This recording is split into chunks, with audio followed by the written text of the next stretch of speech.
Sirkal bro kwayo mar usuru be wamiya to kik wamiye gik monego bedni wachamo wakonyore go wawegi. Erokamano ahinya Philip Pande. Wach mogik akaw kuom mano Tabitha. Anadhir Tabitha kata ngaduoga tieko kodi recho molo. Tabitha Ogutu e kaonti ma Kisumu. Nyage gor watieko sani. Miwa mana wach mari mogik kotenore kod twak ni duto. Ng'eni mana gi nyiriri maromo 20 mondo mi ka itieke to kor walora ka kaunti ma Kisumu ng'ena dok sia kati biro Nairobi. Aya koro miwa mana wach mari mogik. Erokamano ahinya Cleophas kuom tayo chenro ni yo maber kabisa kendo penjo magero kendo yawo pach japiny kod wang'e.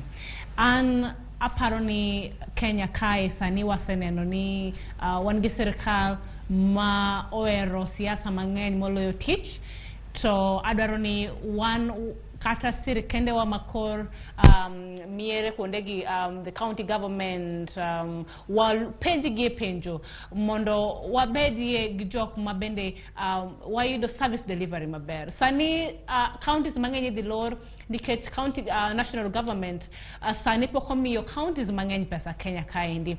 Wapenjo achiel ni bende ni devolution ni sirkand ni okaw serious adier, to seche ma ok gifund county governments ni to giparo ni wan kaka jopiny modak e counties onego bedni wa benefit kata wayudo service delivery nade. Magi weche ma paro ni dito kabisa. Mogik e weche mag agriculture paro ni kaka kech ng'eny e piny ni iwacho ni tich matek ema kelo mwandu kendo kelo chiemo. Wabedo jok matiyo matek kendo sirikande wa makor miere aparo ni neno kaka sirikande wa Siaya kotelne gi